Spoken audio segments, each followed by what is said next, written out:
and welcome to Loaves to Legends, your new favourite history podcast brought to you by the Sandwich Guildhall Museum. I'm your host, Gia, and I'm here with the rest of our lovely Loaves to Legends team to entertain, educate, and indulge you in all things big and small related to our gorgeous town or Sandwich. Shortly, I'll be joined by the second host of today, Isabel, to give you today's episode. But before we get into that, I want to encourage all you wonderful people to not just listen, but to get involved too. One of the things we want to emphasize on Loaves to Legends is that this podcast is your podcast as much as it is ours. We have a wonderful online community and you can chat to other history-loving fans on our Discord or email us any facts or feedback at loavetolegends@gmail.com. The link to both the Discord and email are in the episode description. Hello and welcome. Today I am joined by Isabel. Isabel, welcome to Loaves to Legends. Hi, it's wonderful to be here. I was so glad that you're here. For the listeners, Isabel actually researched and wrote this episode, so she will be leading today's episode. I'll be reacting and finding out the story at the same time as you guys. So, Isabel, before we jump into the episode, do you want to let the listeners know just a little bit about yourself? Yeah, I'm currently studying history, so this was a very fun project to do because I got to look at something that I've not in particular studied before, this particular period. I'm currently studying in Kent and I'm doing all of history. I just had to do it all, so that's fun. Studying and working towards a career. Brilliant. You're going to be our history expert, can I say, and then if you're the history student yourself. Well, thank you, Isabel. Thank you for joining us. So as I said, Isabel has researched and written this episode. So Isabel, I've got to ask you now, what are we discussing today? Well, today we're talking about a Queen of England who isn't mentioned as often as some others, but one particular thing that she is known for is making a certain beverage in England very popular. Although she didn't introduce it, she was one who popularised it at court, and it's a very well-known drink today. Oh, okay. No, very well-known drink today that a queen introduced. Okay, I have no guesses who this could be, but I am intrigued.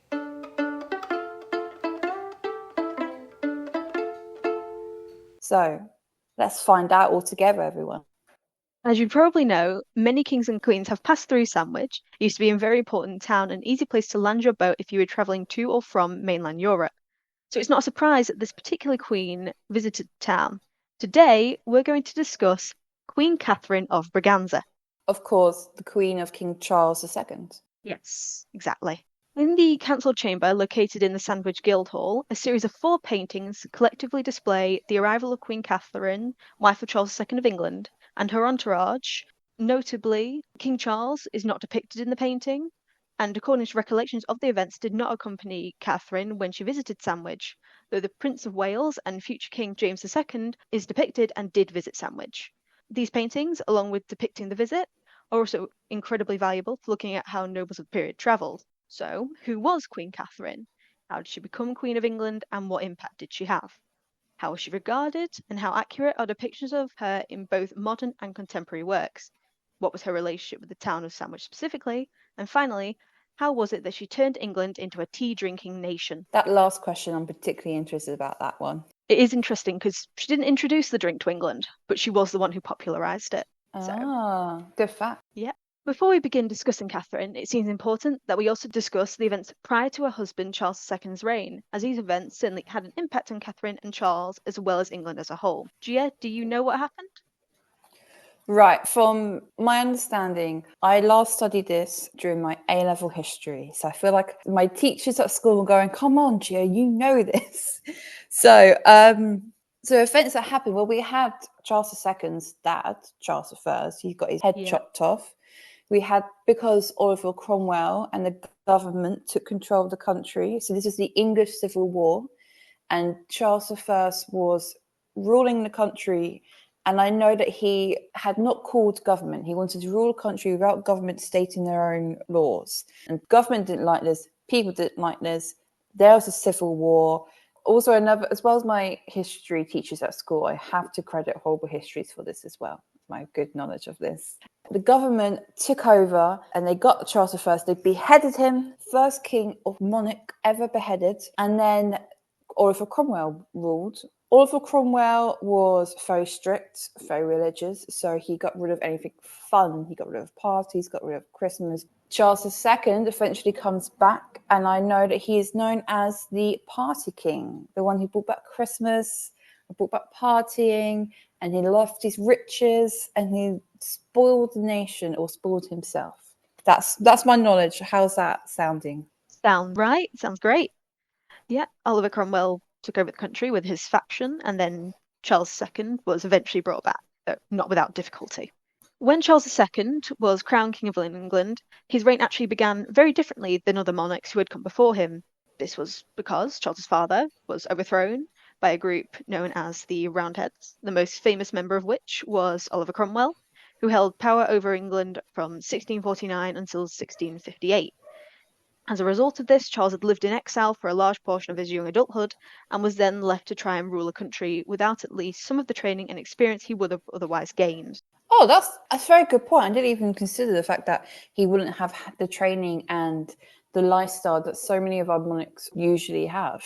I wonder how this would have impacted Charles himself. Maybe he would have ruled differently or was a different king because of this. Now that we have more of an understanding of what happened to Charles before he became king, in order to understand Catherine's background and how she became Queen of England, it seems wise to start at the beginning of her life as well.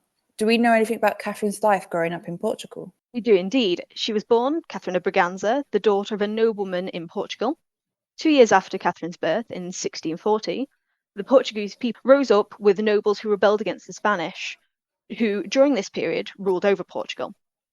Portuguese were successful in forcing out the Spanish king, and they then crowned Catherine's father as the new king of Portugal, making Catherine an infanta or princess.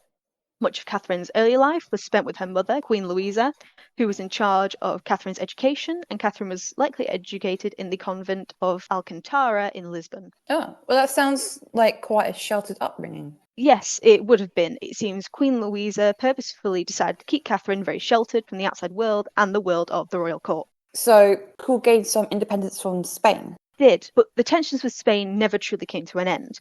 Catherine's father spent most of his time at the borders in order to ensure that any action taken against Portugal could be answered quickly to prevent the country from falling back under Spanish control. Unfortunately, Catherine's father died in 1656, only 16 years after Portugal gained its independence. And I know, so her father died, and of course, back in his time, heirs were men, they were kings to the throne. So after her father died, what happened? Was there an heir to the throne? What happened to Portugal's independence? Portugal did have an heir, but he was only 13 years old at the time.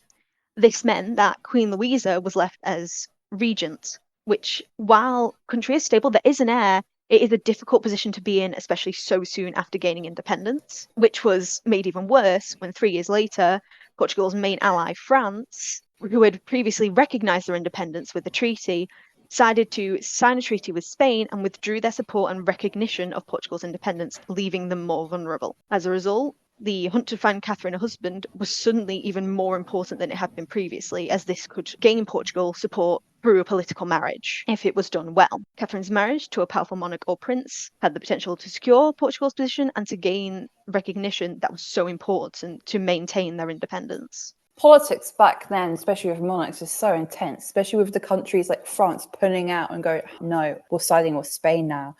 This is getting interesting, I must say. Indeed. Originally, France, Austria, and England had been considered as potential matches for a marriage with Catherine. All had originally rejected the match, and consequently no betrothal had ever been finalised. In 1659, the withdrawal of France's support, they were officially no longer an option. And instead, Queen Louisa decided to approach the newly re-established English monarchy with the offer of marriage in 1660. I assume Queen Louisa needed to offer something good to convince England of this marriage. It's interesting that marriage is so important here. When we think about our monarch today and who our monarch's going to marry, this political scope isn't so important today. We don't think about, is this country gonna be fully in support or against someone based on the marriage? Of course, politics is different back then, with the monarch ruling over our country much more than the government did. But it's interesting that marriage is such a powerful tool. But as you said, they were unable to marry Catherine at this point. Queen Louisa had to offer something good to England. I believe you mentioned something about a large dowry earlier. Could this have something to do with that? Yes, Queen Louisa offered one of, if not the largest dowry of any English queen, the impact of which can still be seen today. It was agreed that England would gain possession of Tangier in the Mediterranean, Bombay on the coast of India, and access to trade with Brazil and the East Indies. On top of this, they also received 2 million cruzados, or £360,000, which in modern currency would be worth over £57 million, or around abouts. This plan to secure the marriage alliance through the offer of such a large dowry was certainly successful, as it was the main reason why Charles's chief minister Clarendon was so supportive of the marriage. Wow, over £57 million in today's money.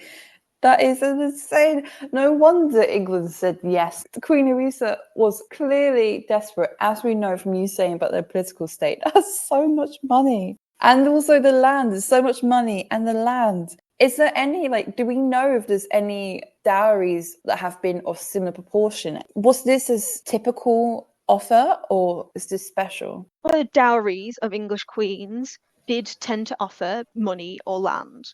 For example, both Margaret and Anne of Denmark brought the islands of Orkney to the Scottish king when they married James III and James IV, respectively. This happened due to the islands having been reverted to Denmark on the death of James III, but then being brought back when Anne married James IV. Anne also provided the Shetland Islands, but then again, this is nowhere near the amount that Catherine's marriage gave.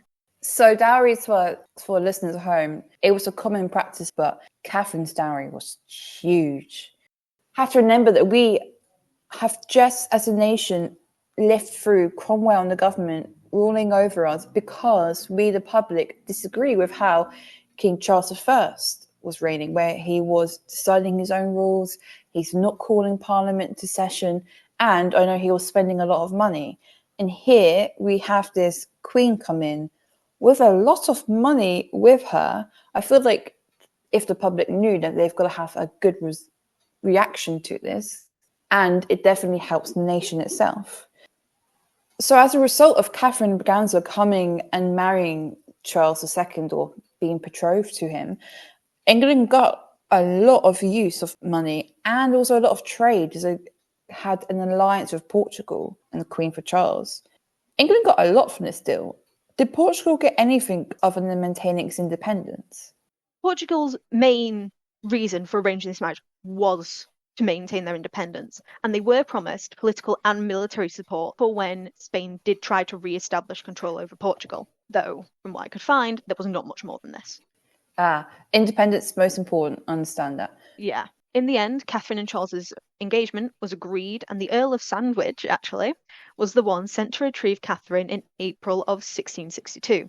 Unfortunately, despite the dowry having been agreed upon, only half of the money promised was delivered alongside Catherine, and in the form of spices, rare woods, and sugar rather than cash. Interestingly, this inspired the nursery rhyme verse, "Sugar and spice and all things nice, that's what little girls are made of." The other half of the money was supposed to be paid in installments. However, in the end, it was never paid, though this was not uncommon at the time. Oh, I feel like we've got conned a little bit here. Never paid, but not uncommon at the time. How unfortunate for the nation. Though, sugar and spice and all things nice. That's a cool little side fact. Thank you, Isabel. Okay, so you've told me about Charles and Catherine before they got married. And now I'm wondering, what's it like to marry someone for political reasons?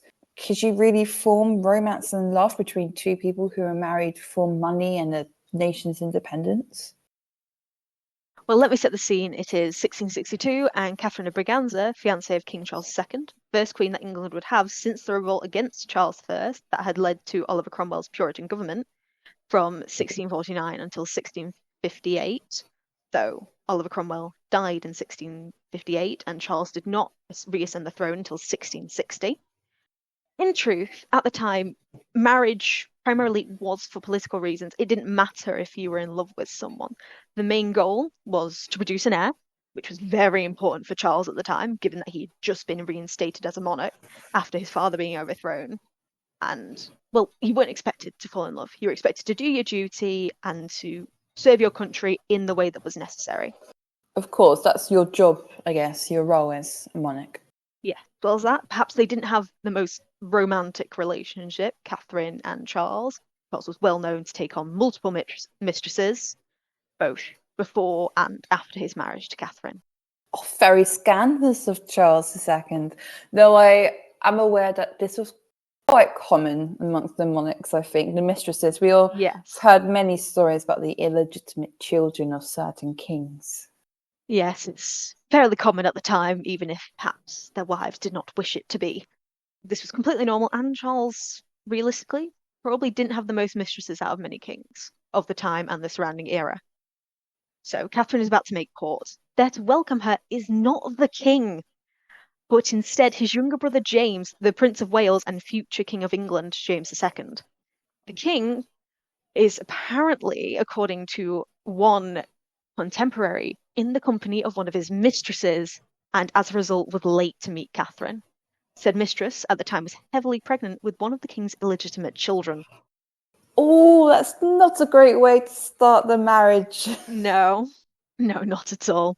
Yeah, Charles, by this point in his life, at only 32 years old, had several illegitimate children by different mistresses, the eldest of which was his son James by his mistress Lucy Walter, who actually had been born in 1649 while Charles was in exile.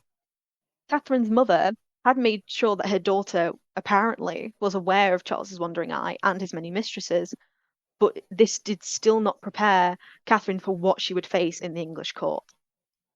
Catherine and Charles were officially married on the 21st of May in a private Catholic ceremony, followed by a public Anglican ceremony at Portsmouth. The couple then spent their honeymoon at Hampton Court. According to some, this Catholic ceremony may have been done in secret and was not widely known. Oh, lots of scandals to start the marriage then. Illegitimate children, many mistresses, and a potential little secret ceremony. Right, so now they're married, Charles and Catherine. Did Charles settle into the married life as Catherine had hoped for? Not so sure based on his No. prior relationship. Yeah, I didn't think so. Unfortunately, as you may expect, Charles went against Catherine's hope that he would remain loyal to her after marriage, having already sown his wild oats, as it may be stated, and continued to see other women throughout the entirety of the marriage, and as we will see, did not hesitate at times to prioritize them over Catherine, especially earlier in the marriage. The clearest example of this occurred only a short time after their marriage, when Charles's primary mistress of the time, Barbara Castlemaine, who he was also spending time with when he missed Catherine's arrival in England, sought to retain the power she possessed at court and suggested to Charles that she be put forward as a lady of the bedchamber for Catherine. When the time came for the presentation of Catherine's ladies to her, Barbara was among them, despite the fact that Catherine had actually struck her name from the list of potential ladies when Barbara was suggested. When Catherine realised who Barbara was, she tried to have her dismissed. However, Charles forced Catherine to accept her as one of her ladies. This preferential treatment for his mistresses would continue from this point onwards, even once their relationship apparently improved. That's really bad. Charles forced his mistress to be one of Catherine's lady of the bedchamber, one of her ladies. Wow, I can't believe how Catherine must have felt in that moment. This is not the marriage you'd want to enter in when you thought you were marrying the King of England. Apparently, Catherine may have actually fainted during that confrontation, so that's interesting. Because she was That's so very shocked. dramatic. Yeah, she was not happy at all, but she didn't really have a choice in the end. This is like a disobey the soap king. opera. You could not disobey the king. This is a dramatic romance drama happening right now. I need to see Yes. this film. It seems like Charles did not treat Catherine well at all. Is this the case? Was he just a bad king and bad partner? It depends on what point in the marriage you look at and what you consider to be a good marriage. Because later on, Charles was actually pressured to divorce Catherine, which he refused to do. Oh, wow. So he refused to divorce her and remarry, which in some people's eyes would be seen, especially at the time, as a good thing, especially as Catherine had not provided an heir for Charles, which was the main reason people suggested they divorce. Well, that completely goes against how he had treated her with mistresses. So he has many other women, but he wants her still to be his queen. That's quite good on Charles. So in that case, despite his extramarital affairs, would you say that, in your opinion, Isabel, would you say that Charles did treat Catherine fairly at times then? I think at times he did treat her fairly. He refused to divorce her. He stood up for her in court when they tried to pressure him to divorce her. He was there for her when she was ill. And actually, this is really sad, but when Catherine was ill, she actually believed that she had children. She believed that she had 3 children. And Charles actually, he didn't refute her on this. He pretended that they did indeed have children. That's heartbreaking. Yeah. The support he gave her then. You don't hear about this when you listen to stories about Charles II and his extramarital affairs. You just assume that, No. he did not care for Catherine. She was there as a political piece and that's it. But that shows true care and support towards someone, I would say. Yeah. They didn't have the most romantic relationship, but he did support her. And it may have been that their relationship actually improved after they stopped trying for an heir, because that probably was a major tension, especially since Charles had already had children, so they knew it wasn't That makes sense, of course. So they knew Catherine had, for want of a better term, found in her biological requirements, I guess, and what she was there to do. But that makes sense. Once that pressure of getting an heir had been lifted, they knew that, well, at least it wasn't their main priority. They weren't focused anymore. They could actually enjoy each other's company. And that's quite loving. I like that idea. Yeah. Their relationship then, the way it's portrayed, at least what I've heard about their relationship prior to this episode, is that it was just negative. But is that how the relationship was portrayed back then? Was it in the views of other people? Were they considered a good king and queen, or was it a bit more negative? I couldn't find much about their relationship actually when considered by those at the time, but they did seem to maintain a stable court. They restored a lot of pomp and splendour to London following Cromwell. And Catherine, especially later in life, she was quite heavily involved. She became a patron of the arts, apparently. So she was heavily involved in that, and she did believe she was active at court. Oh, beautiful. Okay, I like that. I'm more of a positive view of their marriage and their impact on the court. As a couple and as a king and queen, we've spoken about their difficulties with having a legitimate heir, which was very important, as you've mentioned, considering how fragile King Charles II's reign was. What other challenges did they face during their reign? Well, one of the things they actually faced was the Fire of London, which was blamed on Catholics, which isn't helpful when Catherine is a Catholic. One of the reasons that she wasn't very popular, perhaps, and one of the reasons the marriage was originally rejected when it was offered to Charles's father, as he worried about what that might result in politically. Oh, wow. Of course, religion was so important, and Protestants versus Catholic was huge, of course. So the Great Fire of London, that was, as we know, travesty.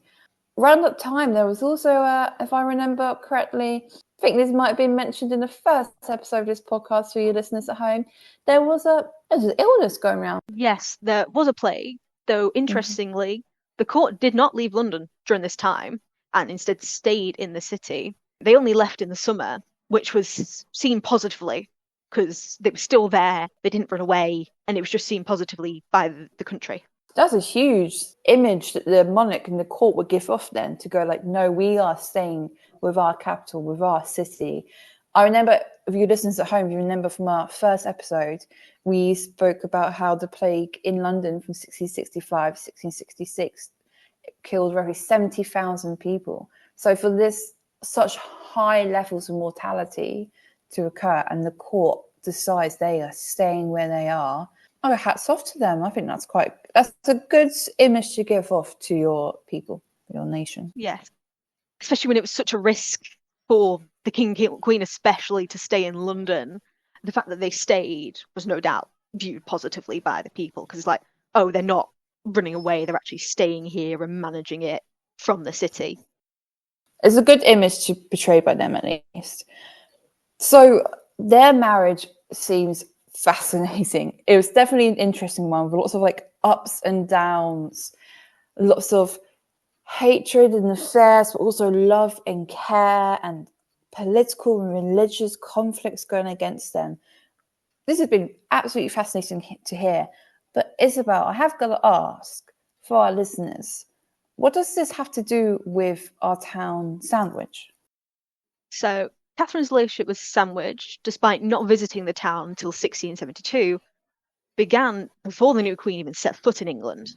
This is due to the fact that the Earl of Sandwich was the one sent to bring Catherine to England to marry Charles. Fascinating. Right, okay. Sandwich is involved with Catherine. You may imagine that this would foretell a positive relationship between the town and England's new queen. Oh, I hope so. You'd think so, at least. Yeah, I would. This does not seem to be the case, at least as it told in the accounts that we have of the visit. Apparently, during Catherine's visit to Sandwich in 1672, she refused to exit her carriage and claimed it was because she did not want to walk through what she called the dirty streets of Sandwich. This was undoubtedly not taken very well by the town's inhabitants. I imagine that was rather insulting, especially as a lot of money was spent by the people of Sandwich to accommodate the Queen's visit.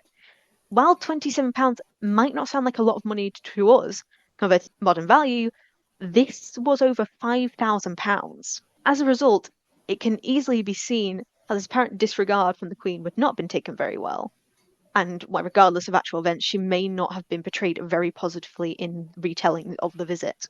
Oh no, I had so much hope for the Queen visiting our town, Sandwich, and she never left her carriage. Oh no. Right, that is not a great visit from the Queen, a great look, I think. No. I'm assuming definitely that the public didn't like her, and I think I can understand why. Yes. I don't imagine they would appreciate their town being referred to in such a way. Dirty streets. Oh no. Well, we are not dirty streets now anymore. I'd like to say, people who don't know Sandwich, you should come visit us, and you should absolutely leave your cars if you come here. Leave your carriages. So how would this visit have impacted Catherine? And like, public would have had a negative portrayal of Catherine of Braganza. Well, how Catherine is portrayed is difficult because there's several factors that apply to this. We don't know if the recording of a visit to Sandwich is accurate or not. We'll never know. We only have the accounts we do. And there were factors prior to her visit to Sandwich that will have influenced not only how she was portrayed there, but throughout her time in England as a whole. So it depends on how accurate the portrayal is and how much it was impacted by how she was viewed. So good point. I'm holding out, and hopefully Sandwich wasn't the dirty streets that she said it was. One of the largest points of contention around Catherine in the eyes of the British public was her religion. Unlike Charles and the majority of the British population, Catherine was a Roman Catholic, not a Protestant. This was only a century following the largest point of religious contention in Europe during this period, when in 1533, King Henry VIII formally passed legislation separating himself and England from the Pope and the Catholic Church. As we mentioned, this religious conflict is huge. It was huge back then. This is the struggle. Right, okay. Yes. People must have not have liked her then for religious reasons, for her religious reasons, at least. By the point in time when Catherine arrives in England, anti-Catholic sentiments had become a fairly normal part of English culture, becoming ingrained in the population's subconscious to the point where any plot against the crown was assumed to be Catholic. This came on the heels of several monarchs who had all faced religious tensions and plots with religious motives, whether they were Catholic or Protestant. Perhaps the most famous example of such a plot was the Gunpowder Plot by Guy Fawkes against James I of England and VI of Scotland, who had succeeded Elizabeth I.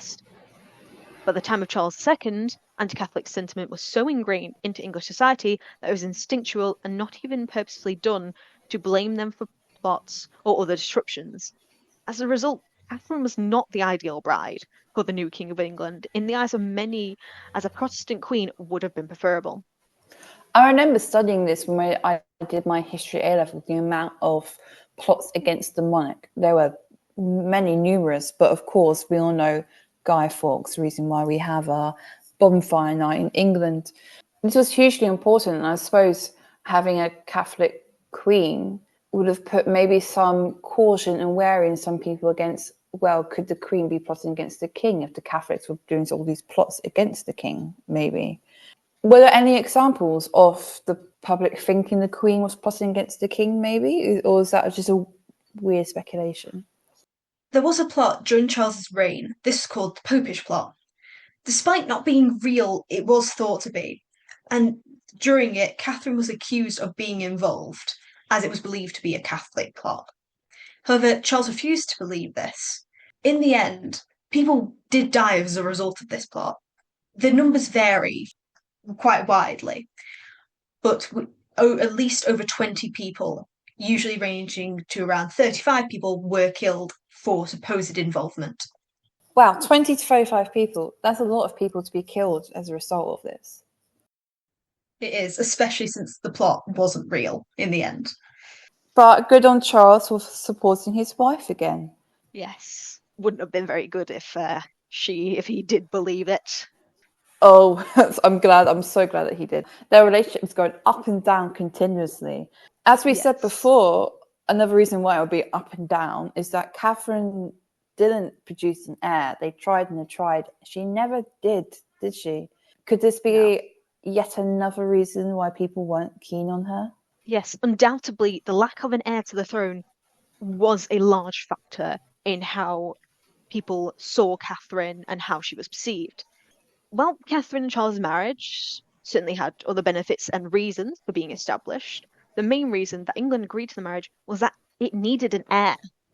Charles did have several illegitimate children by his mistresses, but these children had been born out of wedlock and so could not inherit the throne if Charles died. Catherine was pregnant multiple times. None of these pregnancies resulted in a surviving child. This left Charles without an heir and posed a risk of potential conflict following his death in the case of a succession crisis, the risk of which was likely even more worrying under Charles than other monarchs, given that Charles's father had been overthrown by the Puritans and Charles was the first monarch reinstated after this. The nervousness that the lack of an heir caused within the court can clearly be seen in how they tried to convince Charles to divorce Catherine, and it was even considered to allow Charles to have a polygamous marriage and allow him to marry the mother of his eldest son, Lucy Walter, in order to try and secure the succession. Wow, a polygamous marriage, that would have been hugely different. That would have changed the history of our English monarchs, I think. That's kind of wild that was even considered an option. I also just wanted to pick up on what you mentioned about Charles being the first monarch that was reinstated after his father was overthrown by the Puritans, as we know. Is it possible that some people still at that time didn't want a monarch? They had lived with Oliver Cromwell and maybe they still agreed with Oliver Cromwell. So I guess what I'm asking you is, do we know at the time were there still people that didn't want Charles II as monarch? I won't say anything for certain, as I'm not sure. It is possible that there may have been some who didn't want Charles on the throne, but given that he was invited back, most likely, at the very least, the majority did want to reinstate the monarchy, even if it was only out of concern for what would happen to the country otherwise and out of necessity. Of course, that makes sense. Right, so we got Charles II and his wife, Catherine Braganza. No heir. She's Catholic. She's from a country that has brought in a large dowry to the nation, but then didn't pay all of it. These are such important factors that stacked up against this lady. But also, again, mentioning the fact that she had no heir was so huge that a polygamous marriage was considered to be an option just so there could be a legitimate heir to the throne. It absolutely shows this desperation that we had in the court of needing Charles to secure his place and his future generations' place as the king or a monarch of England. You had mentioned previously that Charles refused to divorce Catherine. You mentioned it a few times, which with all these negatives stacked up against her, that's really strong that he still refused to divorce her. Was there any suggestion, do you know, that despite refusing to divorce his wife, Catherine Braganza, and there being the offer of a polygamous marriage, is there any suggestion that Charles II actually did want to marry his mistress, Lucy Walter? Well, that's interesting because there were rumours that he did marry her while he was in exile before he married Catherine, but there's no proof of it. He only has one wife, and that is Catherine Braganza. So even if there were rumours, it seems like there wasn't any proof whether or not he did marry Lucy Walter. This king has quite some scandals in his love life. Wow. Yes. And the courts loved a rumour when it came to him as well. So was it all bad? We had Charles II potentially marrying his mistresses or not. At the end of the marriage, could you say that there was love still? Was there any sign of love between them? I'm not certain if it's love, but there's certainly understanding and they seem to get along. And Catherine is there in the room when Charles dies. She's the only woman there, actually, is that she was the only woman allowed. And she did seem very upset at Charles's death, even if there wasn't romantic or platonic love there. It seems like they certainly did at least care for each other or knew each other rather well. That's beautiful. I like that. Was it all bad for Catherine? Like, we know she was accredited with popularising tea in this country, as you stated. We have our own culture because of her as a tea drinking nation. Was there a positive reaction to this, at least? She did manage to popularise tea within the court, and that's obviously lasted until today, so that at the very least seems like a positive. And she did introduce, apparently, Portuguese and Italian music to England. She did bring it over with her, or at the very least she influenced its rise. And there was a birthday tribute written to her by Edmund Waller, the Cavalier poet. Ooh, a bit of music and a bit of poetry. Yes. Well, as she did say, she looked over the arts, didn't she, in the courts? Yes. That Apparently, she was a patron of the arts. Now, coming back to how Catherine relates to Sandwich here. So about the story of her fitting Sandwich and then refusing to leave her carriage. It seems as though it's quite difficult to tell whether the story is true or not. You mentioned earlier that there's chances that it might not be factual. Of course, we know that she did visit Sandwich, but was her attitude really as the story suggests? In truth, people's view of Catherine would have certainly impacted how she was portrayed. And just says, we don't know if the portrayal we are given of her visit to Sandwich is accurate or if it was impacted by other opinions of her. That's fair. That makes a lot of sense, actually. That's one of the huge issues when we're looking back in history. You've got to trust what people write down is always completely factual and that every opinion is recorded. As we know, that's not what actually happens. Not everyone's voice is heard. Majority of voices aren't heard. So you have to take every story you hear with a pinch of salt. I have another question for you coming up, Isabel. What happened when Catherine Braganza was no longer queen? After her reign, how was the treatment towards her? After Catherine became Queen Dowager, as that is what happened when Charles died, she actually is in England under two monarchs. James II, Charles's brother, who, like Catherine, was actually a Catholic, so that likely would have impacted how they viewed each other. But then he is overthrown by William and Mary of Orange, who were Protestants. Of course, a glorious revolution, as we know. Yes. Apparently, William and Mary treated her properly. They didn't mistreat her, but was apparently quite cold. Politicians of their reign did try to remove her from Somerset House. So tensions didn't cease. She was still dealing with public and other people's opinions of her according to religion, even post Charles II. And she did actually do something very unusual at the time, because she didn't stay in England. She left and returned to Portugal, though it took 7 years for her to manage to do so. Initially, because her brother, he didn't give her permission to come back. But finally, after 7 years, she returned to Portugal and was provided with at least some ships by William and Mary to take her and her court with her. Or her ladies, not court. Do we know why her brother didn't let her back in? It may have been due to the fact that wasn't apparently what was normally done. True, it wasn't tradition. She was going for something out of the ordinary. I think this story about Catherine is fascinating. I feel almost sorry for her because she was dealt so many negatives, or she's dealt with such bad attitude. It wasn't really her fault. She couldn't bear. That was nothing to do with her own doing. And then her religion. Oh, thank you so much for teaching us about Catherine of Braganza. I want to ask you a question as well. Is there anything in her story that really stayed with you most? Is her whole story and what you've researched into it is incredible. What's the point that is most fascinated you, stuck with you?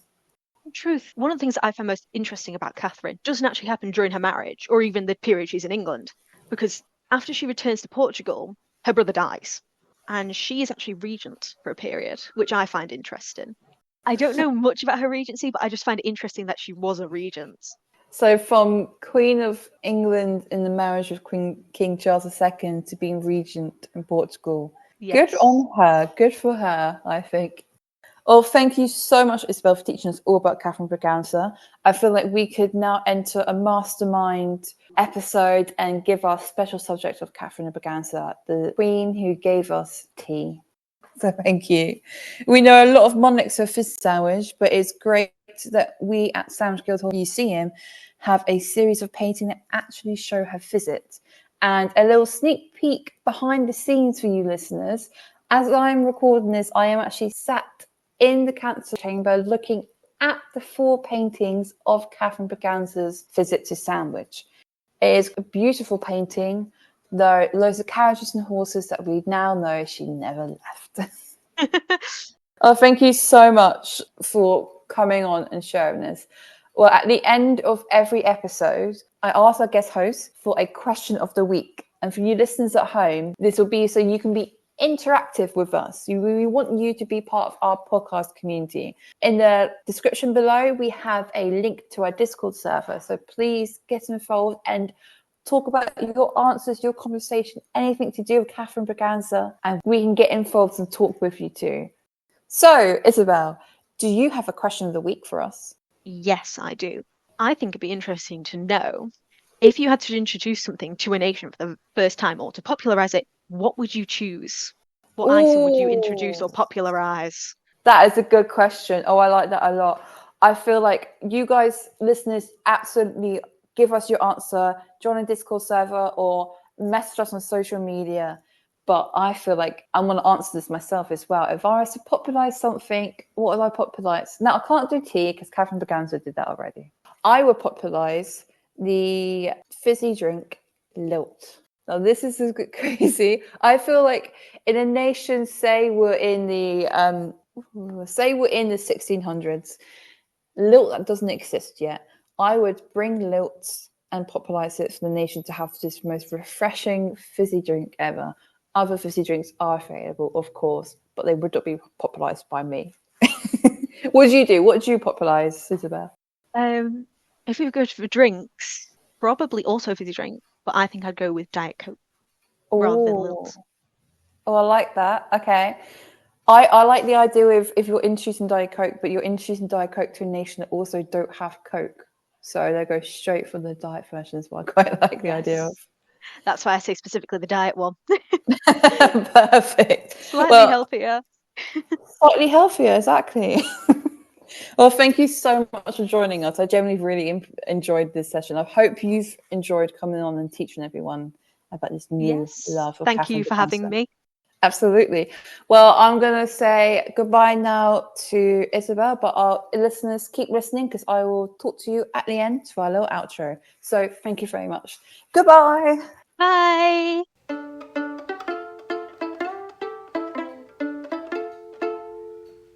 We just wanted to give a quick reminder to email us any feedback, comments, or interesting facts that you know or discover in relation to the topics discussed in today's episode. Just email us at loaves2legends@gmail.com or join our Discord server and be a part of our online Loaves to Legends community. The email and Discord link will be in the episode description, as well as on our website, sandwichguildhallmuseum.co.uk. With every episode, we'll be asking a question of the week on our Discord server. This week's question is, if you were to introduce something to a nation, what would it be? Join our Discord and have a discussion with us and other listeners and find out what our answers at the Loaves to Legends team are. But for now, goodbye from us, Gia and Isabel. We have been Loaves to Legends, the history-based podcast from Sandwich Guildhall Museum. Thank you for listening and we'll speak again soon. Loaves to Legends is produced by Sandwich Guildhall Museum. Millie and Gia are the executive producers. Today's episode was researched and written by Isabel and edited by Millie. Gia and Isabel were your hosts today. Special thanks to Ian Pittaway for permission to use his translation of the music, and to Kat Batchelor for performing it. Finally, thank you to Beth Stone for the episode artwork.